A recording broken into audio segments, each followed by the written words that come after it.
Hello po, magandang umaga sa bawat isa sa inyo. At sa umagang ito ay meron akong nais i-share sa inyo na nababanggit ko naman na paminsan-minsan, pero ngayon ay bibigyan ko ng diin. At napaka-importante kasi nito, kaya dapat malawak at malalim yung pagkakaintindi natin sa subject na ito. Minsan sa ating buhay nakakaramdam tayo ng pagod, nahihirapan tayo, nakakaramdam tayo ng difficulties. At hindi naman ito abnormal na maranasan ng isang tao, dahil talagang kung gusto natin magtagumpay, talagang makakaranas tayo ng hardships and difficulties. Pero kung naapektuhan ka nito ng husto, to the point na parang minsan gusto mo nang sumuko, parang ayaw mo na magpatuloy, at nawawala yung hope mo, nawawala yung assurance mo na magtatagumpay ka ba o hindi. Ito yung mga katanungan laging umiikot sa ating isip, kung may chance nga ba tayo magtagumpay din, katulad ng mga nangyayari sa iba. Kapag yung anointing sa ating buhay ay nagde-decrease, then doon tayo makakaramdam ng kapaguran, at doon nawawala yung ating mga pag-asa sa buhay, lakas ng loob. Nawawala yon kapag yung anointing ay nawawala sa ating buhay or nagde-decrease siya. Kaya dapat ang isang believer, alam niya kung gaano kahalaga yung anointing sa kanyang buhay, at alam niya dapat kung paano ito ipapa-increase kung ito ay nagde-decrease na. Dapat na-discern niya kung nagde-decrease yung anointing sa kanyang buhay. At sad to say, marami mga Kristiyano na hindi nila alam yon, hindi nila na-discern kung yung anointing sa kanilang buhay ay nagde-decrease na. Hindi nila alam na wala na pala yung anointing sa kanilang buhay, or nandyan pa pero it's either nagbalik sa dating level niya or sa mababang level, or ano siya, yung nabawasan pa ng kung paano niya ito, kung ano yung sukat nito nung natanggap niya sa Lord. So kapag nagpatuloy yon sa buhay ng isang Kristiyano, then ang Kristiyano na ito ay magugulo na yung kanyang buhay, confusion, makukonfuse na siya, and then napakadala niyang ma-stress, at napakadala na niyang sisihin ang mga ibang tao sa kanyang mga pagkakamali o sa kanyang mga hindi na-accomplish sa buhay. So tulad ng sinabi ng Zechariah chapter 4 verse 6, sa Zechariah chapter 4 verse 6, ang sabi niya, "It is not by might, it is not by power, but by the Spirit, says the Lord." Hindi sa pamamagitan ng human might or human power, but by the Holy Spirit. Bakit niya sinabing but by the Holy Spirit? Because the Holy Spirit is the source of the anointing.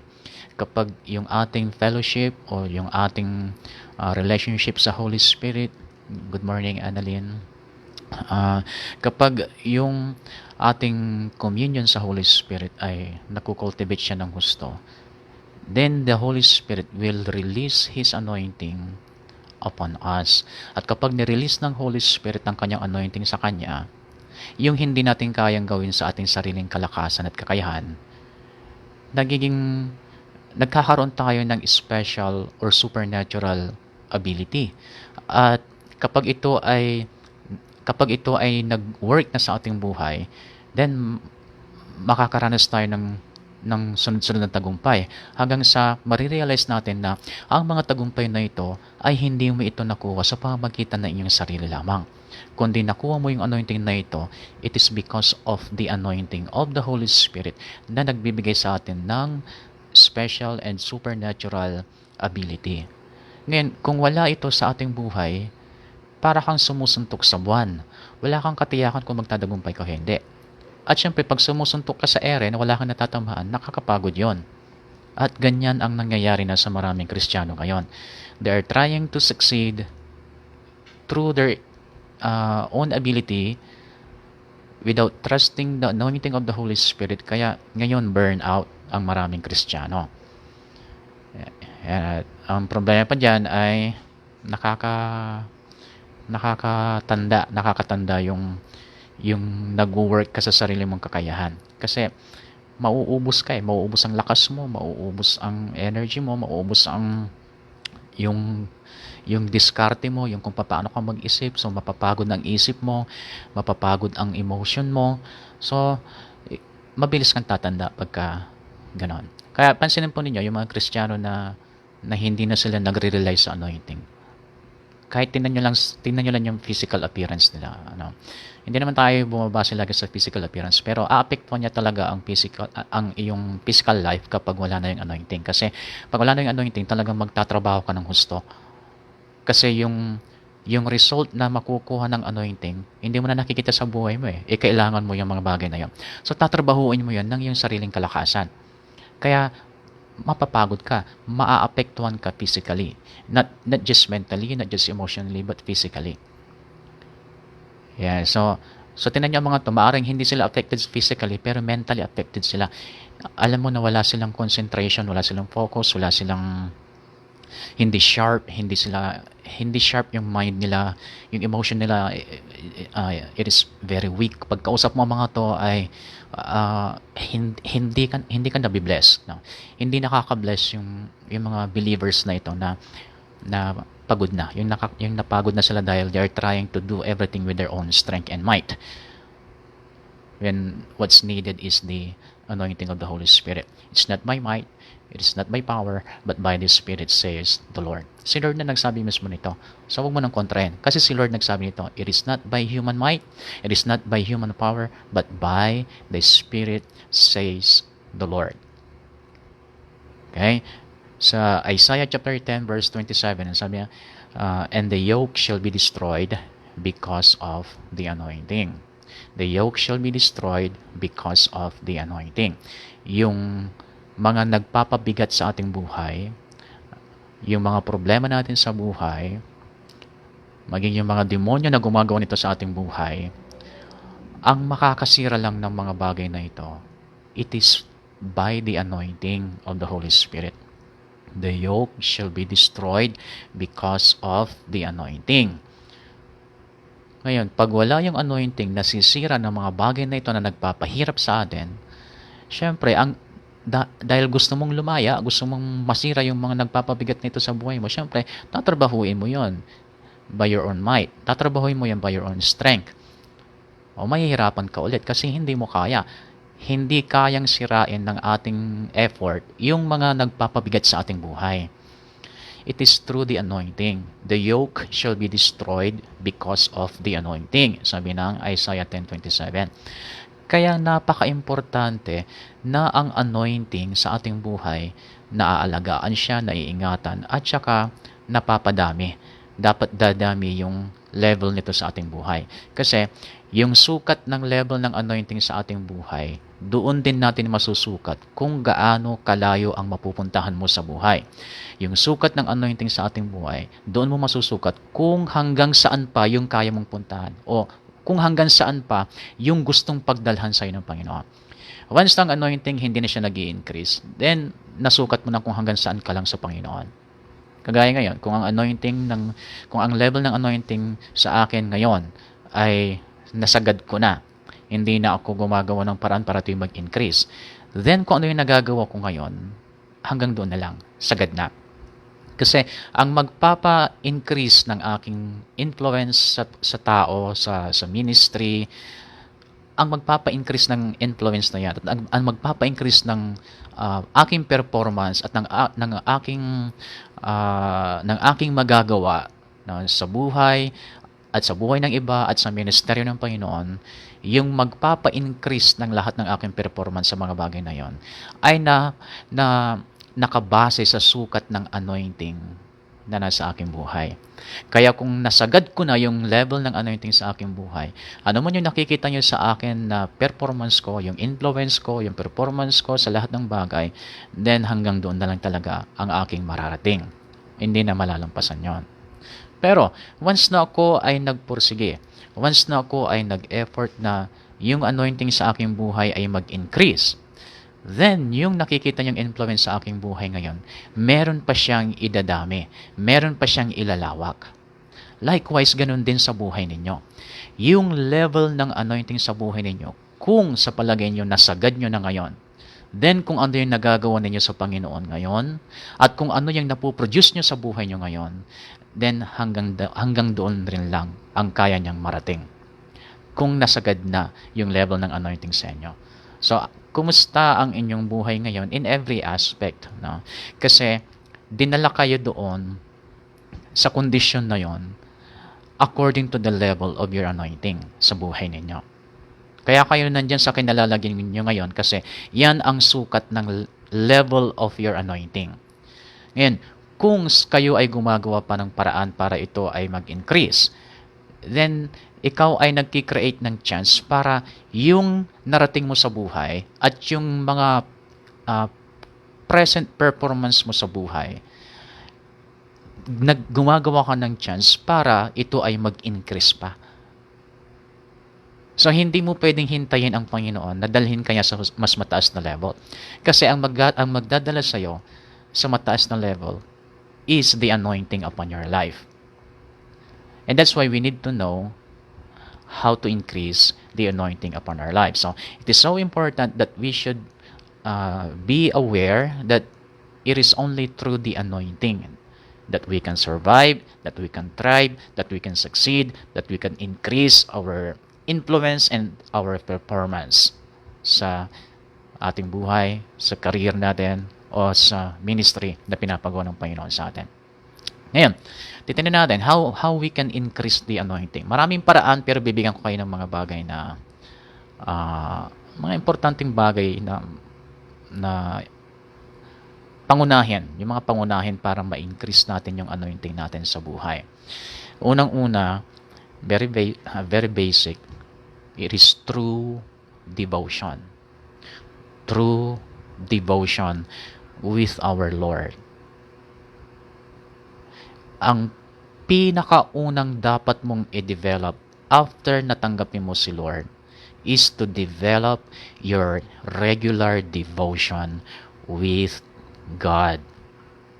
Parang ano yan, parang sa pakikipag-asawa. After na kayo ikinasal, ang iyong next move is to develop your relationship with each other. O mas palalalimin pa kasi nakadepende sa lalim ng inyong relationship yung itatagal ng inyong relationship. Ang puno, tumataas siya base sa kung gaano kalalim at katibay yung kanyang ugat. Ang building, pwede mo siyang patungan ng mas mataas pa, depende sa kung gaano kalalim at katibay ang kanyang pundasyon. So nakasalalay lahat sa pundasyon. Relationship mo sa love life, sa marriage life, nakadepende ang itatagal nito sa kung gaano kalalim at katibay ang pundasyon.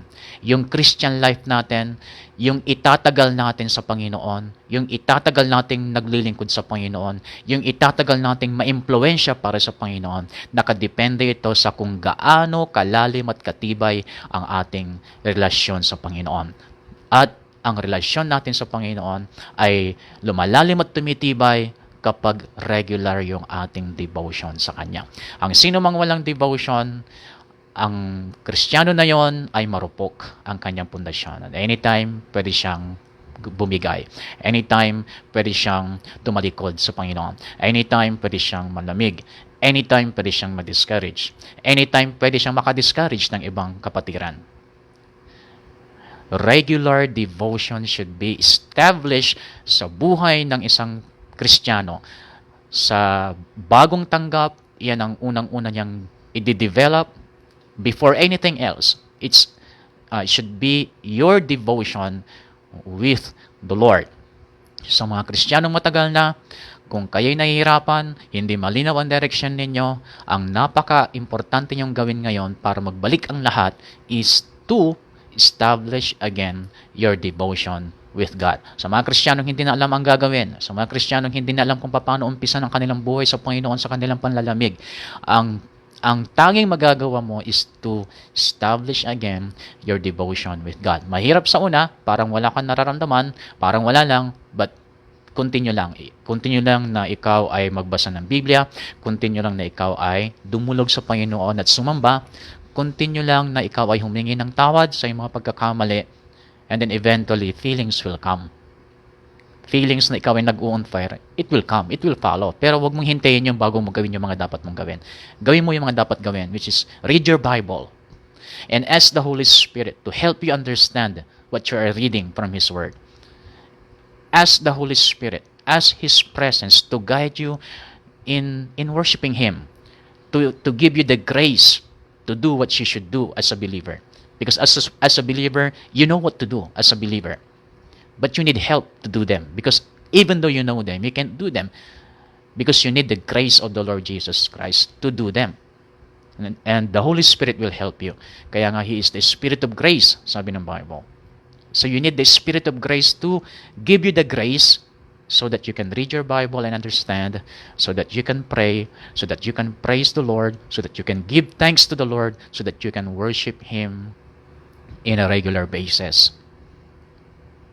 Yan. So pag ginawa mo yon, the anointing upon your life will increase. At kapag nag-increase yung anointing sa buhay mo, your influence will also increase.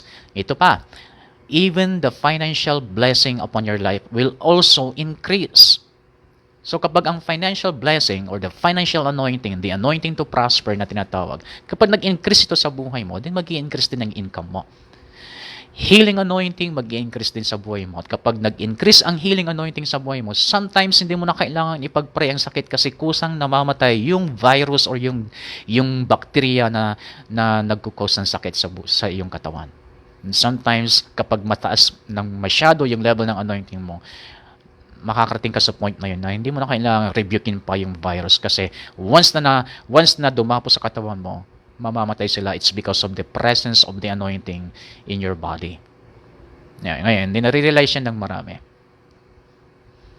Kaya, ginagawa ang lahat ng paraan sa pamagitan ng kanilang sariling kalakasan. Ito ang sabi ng 2 Corinthians 13 verse 14. Sabi niya, 2 Corinthians 13:14. Sabi niya, the grace of the Lord Jesus Christ and the love of God and the communion of the Holy Spirit be with you all.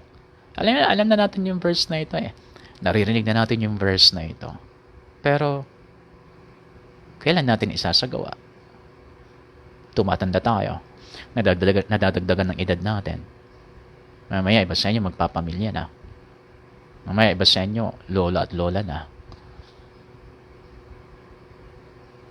And yet, pag titingnan nyo yung mga accomplishment niya sa buhay, hindi nyo pa masasabing si Lord satisfied na sa inyong nagawa. At kayo mismo, hindi nyo masabi na satisfied na kayo sa buhay ninyo. Hindi nyo pa narating yung mga gusto nyo marating, hindi nyo pa nagawa yung mga gusto nyo gawin, hindi nyo pa napuntahan yung mga gusto nyo puntahan. At feeling nyo sa sarili nyo, parang kulang. May emptiness kayong nararamdaman sa inyong sarili. Bakit? Kasi, yung very basic na sinabi ng Bible, and the communion of the Holy Spirit be with you all, ay hindi nangyayari. Yung communion natin, nasa ibang bagay. Nakikipag-commune tayo sa iba't ibang bagay dito sa mundo. Nakikipag-commune tayo sa iba't ibang tao dito sa mundo. And yet, your communion natin sa Holy Spirit, regular communion with the Holy Spirit, hindi natin na isasagawa. And that's why the anointing upon our lives, hindi siya nag-i-increase.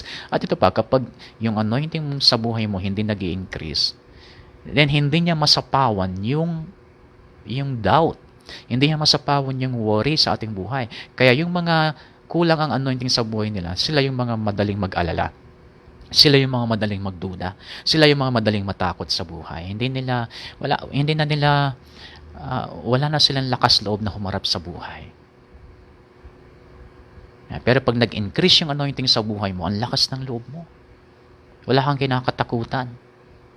Bakit? Kasi Isaiah 10:27, the anointing shall destroy the yoke of bondage. It's the anointing that will destroy the yoke of bondage. Kaya kung nasa iyo yung anointing, then you have the burden remover, the yoke destroying power of God. The burden removing, yoke destroying power of God. That's the anointing. So hindi ka natatakot kasi you can remove the burden and you can destroy the bondage in life. Paano kung wala yon? Di wala kang lakas loob, natatakot ka. Pangalawa, parang anointing sa ating buhay ay mag-increase. If number one is devotion, number two is association. Anong ibig sabihin ng association? Basahin ko muna yung 2 Kings chapter 2 verse 9. Sabi niya, 2 Kings 2:9. And it came to pass, when they were gone over, that Elijah said to Elisha, ask what I shall do for you before I be taken away from you. And Elisha said, I pray, let a double portion of your spirit be upon me. Alam niyo kung bakit nagkaroon ng opportunity si Elisha to receive a double portion of anointing sa kanyang buhay. Kasi yung kanyang association kay Elijah, the anointed.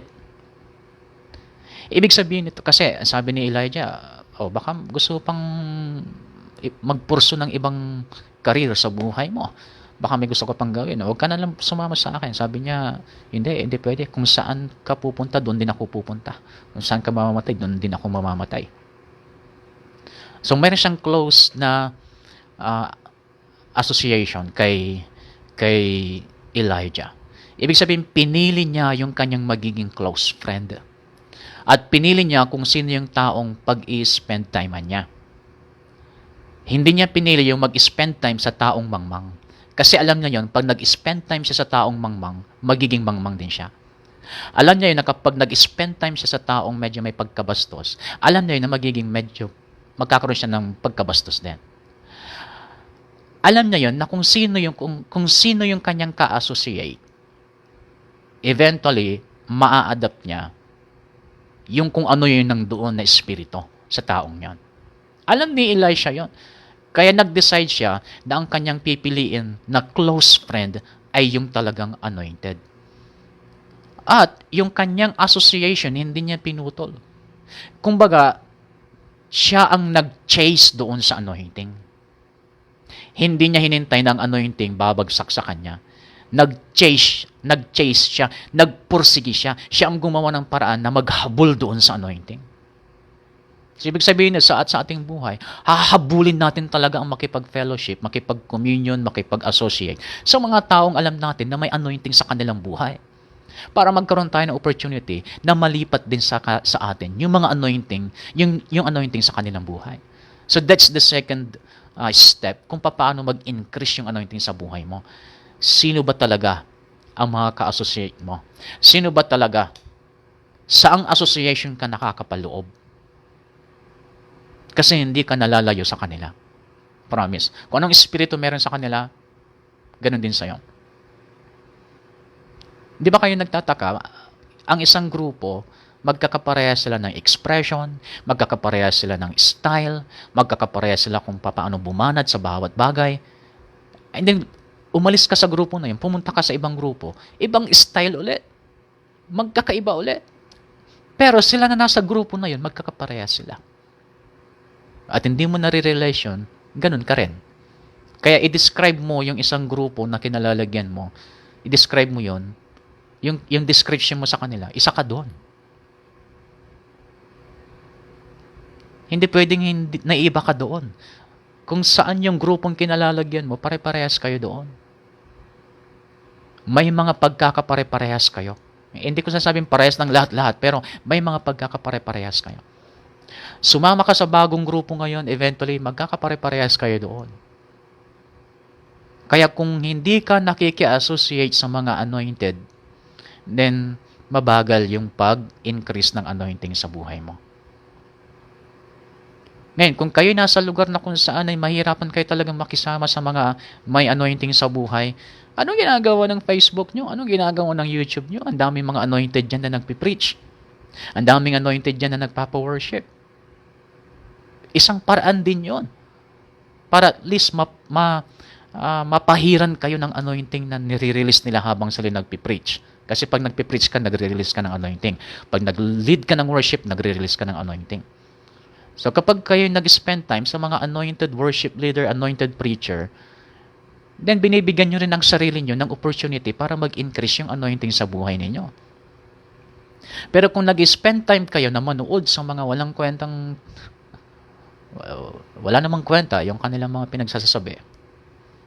At alam mo yung mga tao na ito ay ah, alam mo kung anong style nila sa buhay. Alam mo yung personal life nila base sa mga bali-balita. Yung klaseng espiritong yun, ang kanilang inililipat sa'yo. Kasi ang isang tao, pagka, halimbawa ngayon, ako nang nagsasalita, ako ay nag-iimpluwensya. Mayroong spirit of influence akong ibinabato sa inyo na mga nakikinig.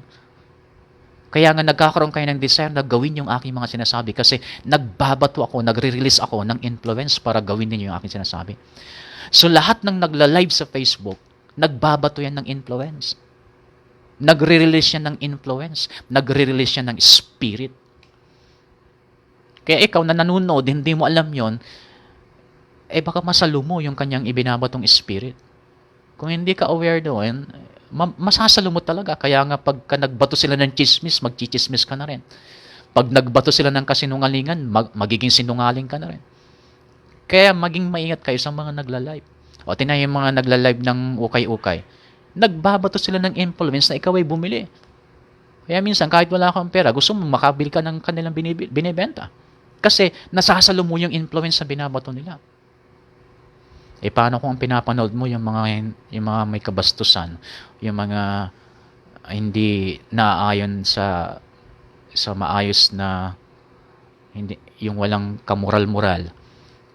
Di nasasalo mo yung influence sa binabato nila. Kaya minsan bigla na lamang lumalabas sa ating bibig na hindi tayo nadudulas tayo tuloy kung ano yung laman ng ating puso kasi yung ating pinaglalanan ng panahon ay iba. Okay.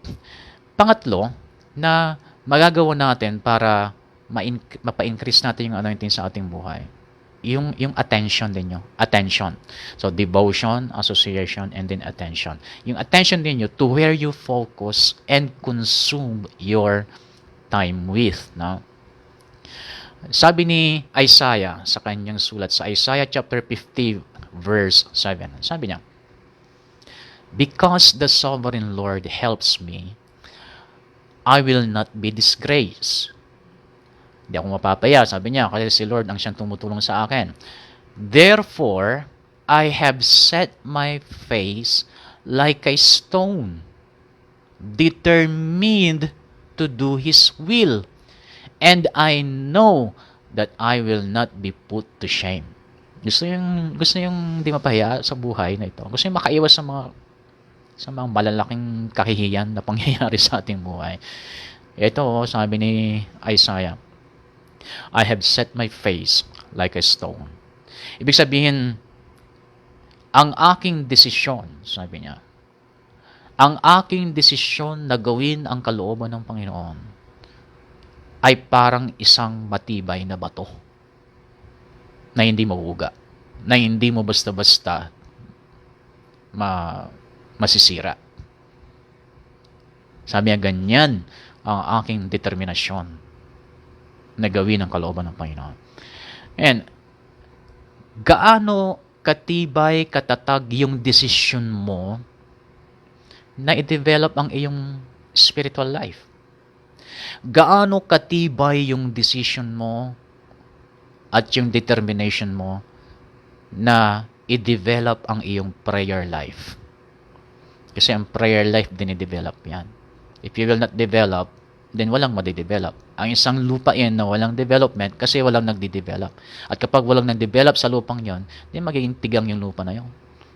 Nakatiwangwang lang yung lupa. Ang daming Christian ngayon, nakatiwangwang ang kanilang spiritual life. Nakatiwangwang ang kanilang Christian life kasi hindi sila gumagawa ng pagdi-develop doon sa kanilang spiritual life.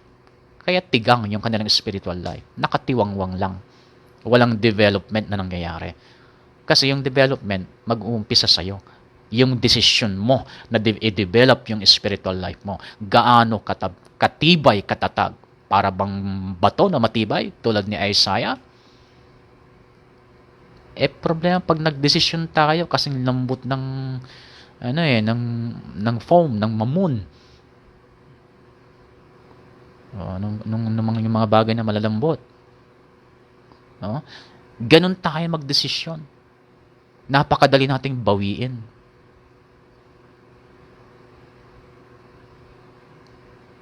So kailangan tayong Kailangan natin ma-renew yung ating mind about our decision and determination when it comes to developing our own spiritual life. Sabi ni Apostle Paul sa Philippians 3:12, sabi niya, I don't mean to say that I have already achieved these things or that I have already reached perfection, but I press on to possess that perfection for which Christ Jesus first possessed me. No, sabi niya, dear friends and sisters, dear brothers and sisters, I have not achieved it, but I focus on this one thing, forgetting the past and looking forward to what lies ahead. I press to reach the end of the race and receive the heavenly prize for which God, through Jesus Christ, is calling us. Let us all who are spiritually mature agree on these things. If you disagree on some point, I believe God will make it plain to you. But we must hold on to the progress we have already made. Napakaganda to, no? Kasi si Paul, tinan yung kanyang eagerness na ma-reach niya yung gusto niyang marating. Na marating niya yung gusto niyang marating. Sabi niya, yung kanyang description sa sarili, I press. Sabi niya, ibig sabihin, mayroon siyang ginagawa. At kung sinabing I press, nag-exert siya ng effort. Mayroon siyang intentional na ginagawa. Hindi yung naka-neutral lang siya. Ang Christian life, hindi siya naka-neutral dapat. Kasi pag naka-neutral ka, hindi yan makakaalis. Umaandar yung makina, pero hindi siya aandar. O hindi siya makakaalis, makakapunta sa kanyang gustong puntahan. Pero umaandar yung makina. Pero naka-neutral, kaya hindi siya nakakaalis doon sa kanyang kinalalagyan. Ang Christian life, ganon. At kapag hindi umaandar yan, o hindi siya, pag hindi siya, ginagamit natin term sa Tagalog, pag hindi siya tumatakbo, no? Pero umaandar yung makina, no? Hindi siya umaandar, or umaandar siya pero hindi siya tumatakbo, nagre-release ng gasolina yon, which is matidrain siya eventually. Pag tuloy-tuloy na umaandar pero hindi tumatakbo kasi nga naka-neutral. Sa buhay natin, kapag hindi tayo umalis sa pagka-neutral, nadidrain ka. Nadidrain kayo. Hindi niyo lang ma-explain, pero alam niyo, drained na kayo. Pero nandiyan na umaandar pa. Kilala mo pa si Jesus Christ. Alam mo pa yung mga bagay-bagay na mga pinagdaanan mong nakapagbigay sa'yo ng spiritual growth, mga encouragement, mga napakinggan mong preaching, mga naranasan mong presensya ng Lord sa praise and worship. Alam mo pa yung mga ganyan. Ibig sabihin, umaandar pa. Kasi pag hindi na umaandar yan, wala ka nang maalala sa mga o pag naalala mo, wala nang kwenta sa'yo, wala nang dating sa'yo. So, the point na naalala mo at minsan nasasabi mo na nakakamiss naman. Ibig sabihin niya, umaandar ka pa. Ang problema, tuloy-tuloy kang nadidrain kasi naka-neutral ka hindi ka mag-primera kasi. Pag sinabi ni Paul, I press, meron siyang ginagawa para tumakbo. Hindi para umandar lang, kundi para tumakbo, yung makakaalis siya, yung may mapupuntahan siya. Mas maganda nang na-drain ka na may napatunguhan ka kaysa doon sa na-drain ka na wala kang napapatunguhan, na nandyan ka lang. Hindi ka pa naman nakakalimot sa Panginoon. Umaandar pa Pero wala kang napapatunguhan kasi nga naka-neutral ka. Gayain natin si Paul na kalimutan natin yung nakaraan, harapin natin ang nakalaan, I press toward the mark. Sabi niya, tingnan natin yung pwedeng maging reward natin sa ating pupuntahan. Then, hakbang. Paano ka hahakbang? Marami kang magagawa para humakbang. Alam mo naman siguro ibig sabihin ng power of declaration. Alam mo naman siguro ang ibig sabihin ng power of confession. O di umpisa mo na hakbangan yun. Humakbang ka through the power of confession. Confess prosperity in your life. Confess God's provision in your life. Confess mo yung mga promises of God sa buhay mo. O di humahakbang ka. Pray for your future. Pray for your family. Pray for your plan. At least umahakbang ka, hindi yung wala kang nandiyan kang umaandar, alam mo na Kristiyano ka pa rin hanggang ngayon, pero hindi ka nakakaalis doon. Nadidrain kang walang pinatutunguhan. Kaya, nasasabi niya lagi, kapuyag. Wala kayang ganang mag-join sa prayer meeting, wala kayang ganang makinig ng preaching, wala na kayong gana sa Bible ninyo, walang napapatunguhan yung ating Christian life pagkaganon. Ito sabi ni 2 Timothy, si Apostle Paul pa rin, sabi niya sa 2 Timothy 1:6, sabi niya, "Wherefore I put thee in remembrance, that thou stir up the gift of God which is in thee by putting on of my hands." Sabi niya, itong gagawin mo para makahakbang ka. Sabi niya, stir up. Kasi yung anointing sa buhay natin, nandyan pa rin, kasi nandyan pa rin ang Holy Spirit. Hindi nga lang nag-i-increase. So, ang sabi niya, stir up. Alam niyo yung stir up? Alam mo, pag kayo bumili kayo ng fresh milk or pineapple juice, o ano man yung nasa container na yan na it's either in can or plastic bottle. Pag bumili kayo niyan, dahil sa matagal siya naka-stock doon sa kung saan man siya inilagay, yung mga sugar niya at kung ano mga ingredients niya, nasa baba lahat. Dahil sa gravity. So, nasa baba lahat yun. Pagka binili mo yun, ininom mo, hindi mo talaga malalasahan kung anong talaga lasang kabuuan. Yung kabuuan lasa niya. Hindi mo talaga malalasahan kung anong kabuuan lasa niya. Bakit? Kasi yung mga ibang nagbibigay ng lasa nandun sa baba. Ang dapat mong gawin, stir up. Stir up mo yung binili mo. Pag in-stir up mo yun, then doon maghahalo-halo lahat. Yung mga nasa baba, maghahalo-halo lahat yan. Then, malalasahan mo kung ano yung lasa talaga ng binili mo. So, kung hindi mo in-stir up, matabang. Ang buhay natin, dahil hindi na i-stir up, matabang talaga. Walang kalatoy-latoy, walang kaganas-ganas na magpatuloy pa sa ating Christian life. Kasi matabang eh. Bakit? Kasi hindi na i-stir up. So, you need to stir up. Ang sabi naman ito King James Version yan, pero pag titingnan mo sa New Living Translation, ang sabi niya, "This is why I remind you to fan into flames the spiritual gift God gave you when I laid my hands on you." Ito na ang pagkaka-explain ni Apostle Paul. Sa King James, stir up. Stir. Sa New Living Translation, sabi, paypayan. Paypayan mo daw. Para mas lumaki yung apoy. Para mas uminit. Paypayan mo. Ngayon, paano mo gagawin ang mga ito? Yan sabi ko sa inyo. Alam mo naman ang power of confession. Alam mo naman siguro yung power of praise. That when you praise the Lord, evil spirits are being confused. So humakbang ka, praise the Lord kahit na hindi mo na-feel na mag-praise the Lord. Magdesisyon ka to praise the Lord kasi pag nagpuri ka sa Panginoon, nakukonfuse ang mga evil spirits. Pasalamatan mo ang Diyos kasi pag nagpapasalamat ka sa Diyos, tuwang-tuwa ang Diyos at magbibigay pa siya ng mga bagay para ipagpasalamat mo sa Kanya. So pag ginagawa mo mga yan, pinapaypayan mo yung apoy para mas ningas siya, para mas lumaki yung apoy at mas uminit.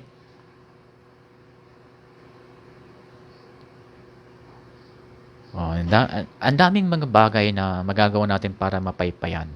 Pakinggan mo muli yung mga preaching na dati mo na napakinggan, na nung una mo napakinggan, blessed na blessed ka. Hanapin mo yung preaching na yan, tapos pakinggan mo ulit.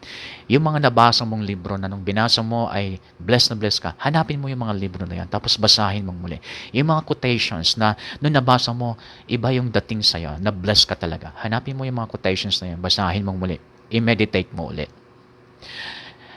Ano yung mga inatinan mo dati na stir up yung spirit mo? Napaypayan yung init ng iyong pananampalataya. So attend ka muli sa mga gawain na yan. Umapoy ang iyong pananampalataya nung umattend ka ng prayer meeting. Umapoy ang iyong pananampalataya nung umattend ka ng mga Bible studies. Attend ka ulit. Gawin mong muli yung mga alam mong nagpaapoy ng iyong pananampalataya.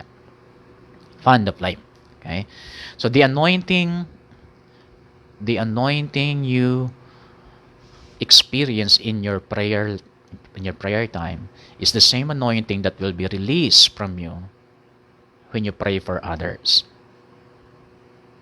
Yung anointing na mararanasan mo kapag ikaw ay nagpipray, once na nagkaroon ka ng opportunity na mag-pray over sa mga ibang tao, the same anointing na naranasan mo sa prayer life mo, that's the anointing na mararanasan din ng mga ipipray over mo. At habang pinagpipray mo siya, mararanasan mong muli yung anointing na naranasan mo doon sa prayer life mo. Minsan wala tayong gana na mag-pray over sa ibang tao kasi ikaw mismo hindi ka galing sa presensya ng Panginoon. So hindi mo naranasan yung anointing. So dahil sa hindi mo naranasan yung anointing, alam mo na wala kang mararanasan at hindi rin mararanasan ng ipipray over mo ang anointing. Okay? So, walang boldness, walang confidence na mag-pray sa ibang tao kapag hindi mo na-experience yung anointing ng Lord sa buhay mo, sa prayer life mo. Sa prayer life natin, doon sa devotion natin, doon natin mararanasan talaga yung anointing sa ating personal life. At yung nararanasan natin yun din mismo ang siyang instant na mararanasan natin. No, pag lagi mo nang nararanasan ang presensya ng Panginoon, yung anointing ng Panginoon sa prayer life mo, once na may tumawag sa'yo, i-pray over mo nga ako, instant mong mararanasan. Kahit hindi ka pa pumupunta doon sa kung sino man yung tumatawag sa'yo. Plano mo pa lang na ipag-pray siya, nararamdaman mo na yung anointing na nararamdaman mo kapag ikaw ay nagpipray, kapag ikaw ay nagde-devotion. So, kailangan kilalanin nyo yung feel of the anointing. Kasi sa iyong pag-devotion, nasanay na ang iyong senses na i-discern yung presensya ng Panginoon. Alam mo na, Lord, ikaw na to. Lord, ikaw na ito. Presence mo na ito, Lord. Ito na yung anointing. Di ba pag kayo, halimbawa, sinabihan kayo na doon sa kalsada papunta sa bahay niyo may punong kahoy. Tapos may history ng multo yung punong kahoy na yon. Tapos sinabi sa iyo yon.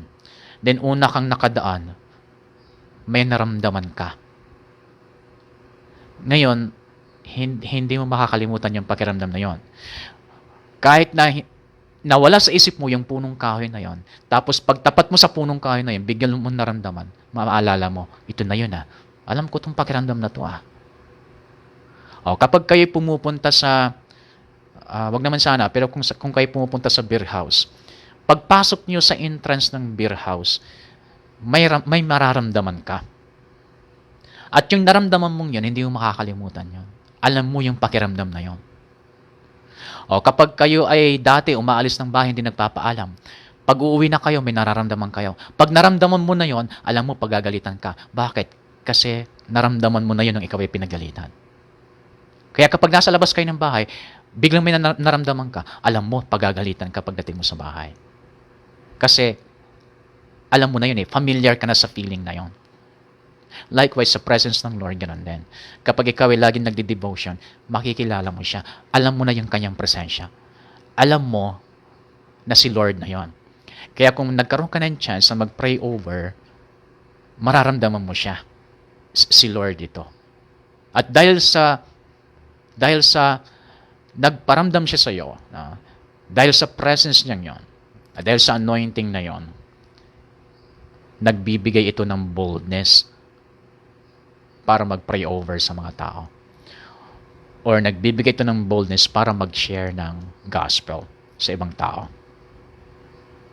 Pag wala tayong boldness na mag-share, wala tayong boldness na mag-pray over sa mga ibang tao, dahil yan sa alam mong hindi mo kasama si Lord sa time na yun, or hindi niya ina-approve, wala siyang approval doon sa gagawin mong spiritual na bagay. Yeah, kasi yung kanyang presence, yung kanyang anointing, para itong approval niya na siyang nagpapagawa sa'yo sa bagay na yan.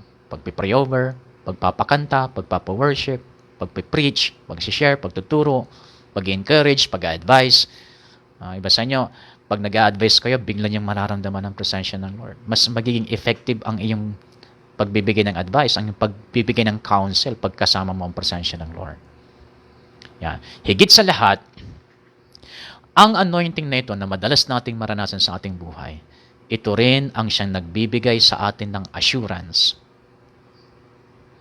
na mag-i-increase ang ating finances, mapapanatili ang good health sa ating buhay, at may assurance tayo na mararating natin yung fulfillment ng lahat ng ating mga pangarap sa buhay.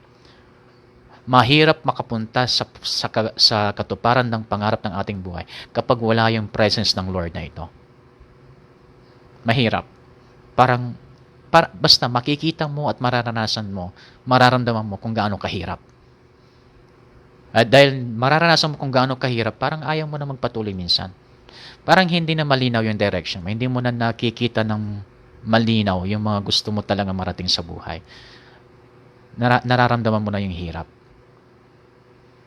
Pero pag nasa iyo yung presence ng Lord, nasa iyo yung anointing ni Lord, relax ka lang kasi parang hindi ka nahihirapan. Although mahirap, pero hindi ka naapektuhan. At nagbibigay ito sa iyo ng lakas loob na ano man ang mangyari, gaano man kahirap, matutupad yung aking mga pangarap.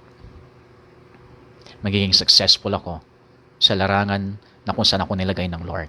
Magiging successful ako as a believer, magiging successful ako sa ministry na pinapagawa ng Lord sa akin. Yeah, so huwag niyong kalilimutan yon para mag-increase yung anointing sa ating buhay. First is establish a regular devotion with God. Ilagay mo sa schedule mo, sa busy schedule mo, yung devotion with God should be your priority. So wag mong isingit yung devotion sa schedule mo. Isingit mo ang schedule mo sa regular devotion mo. Then isend sa application ng seek ye first the kingdom of God, and all the things that you need shall be added unto you. Subukan nyo kung gaano katotoo si Lord sa kanya mga sinabi, that if you will seek Him first, the things that you need, He will just add them to you. Hindi niya sinabing, seek first the kingdom of God, and all the things that you need shall be subtracted unto you. Hindi masasubtract yun sa'yo. Hindi masasubtract sa'yo. Additional ang mangyayari sa buhay ng isang tao na tapat siyang dinedevelop ang kanyang devotion sa Lord. Pag hindi mo dinevelop ang devotion mo sa Lord, sasabihin ko na sa iyo ang totoo, maraming mawawala sa iyo.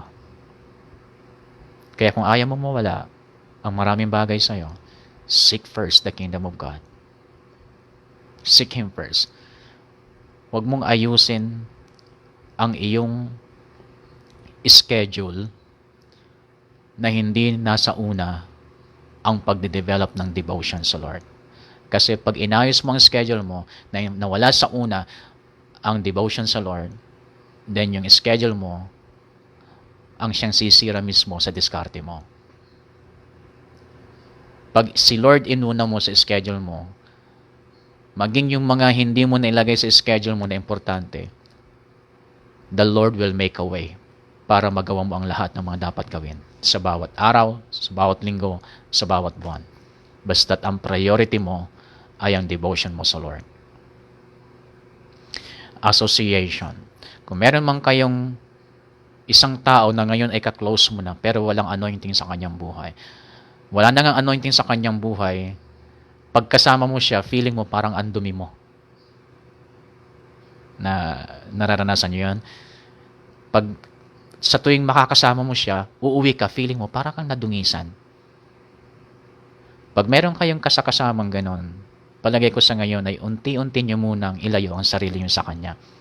Kasi may ibig sabihin yan kung bakit sa tuwing kasama mo siya, uuwi ka, para kang may guilt, para kang nakukonsensya, para bang may ginawa kang masama. Yung kanyang spirito ay nanilipat sa'yo to the point na pag hindi ka tumigil, ma-adapt mo yan, magiging parehas na kayo eventually. Kaya kailangan yung putulin ang inyong ugnayan sa mga taong walang anointing sa buhay. Lalo na kung ang mga taong ito, sila, yung dahilan kung bakit nagkakaroon kayo ng guilt. Yan ay malaking challenge. Lalo kung ang taong yan ay nakakatulong sa inyo. So, ang kailangan mo ay huwag mong hayaan na na mag-mingle yung spirit ninyong dalawa. Mag-withdraw ka kapag nangyayari na yung ganon. Kung ang naibibigay lang niya sa iyo is guilt at naapekto ng konsensya mo, wag mo munang hayaan mag-mingle yung spirit ninyo. Mag-withdraw ka. Hindi ko naman sinasabing kalimutan nyo na siya. Hindi. Kailangan mo lang dumistansya para hindi mo makuha yung spirit of influence niya. Kailangan ikaw ang magbigay sa kanya ng good influence. Ikaw ang mag-release ng good influence sa kanya. Okay? Then, gawin ninyo lahat na makakaya nyo ngayon na i-reconnect ang inyong sarili sa mga kapatiran natin na alam nating may anointing sa kanilang buhay. Kasi ang anointing nag-i-increase through association. So, you need to reconnect your connection sa mga dati ninyong kakonek na pag sila ay nakakausap nyo kahit sa chat man lang, nare-revive kayo, napapaalalahanan kayo, lumalakas ang loob ninyo, bumabalik ang assurance ninyo, nawawala ang takot nyo, nawawala ang pagdududa ninyo at pag-aalala, i-reconnect ninyo ang sarili nyo sa mga taong yan. At yung anointing sa buhay nyo mag-i-increase. And then pangatlo, yung attention ninyo to develop your own personal life, especially your spiritual life. Because our personality should be developed continuously. Hindi yan ginagawa ng minsanan lang. We should continue to develop our self, especially our spiritual life. So you need to do the things that you are doing in the past na alam mong nakapag-cultivate ng iyong spiritual life. Gawin mong muli yung mga bagay na yan. Stir up and fan the flame of your faith. At dito ako magtatapos sa aking pag-share ngayon. Bye-bye.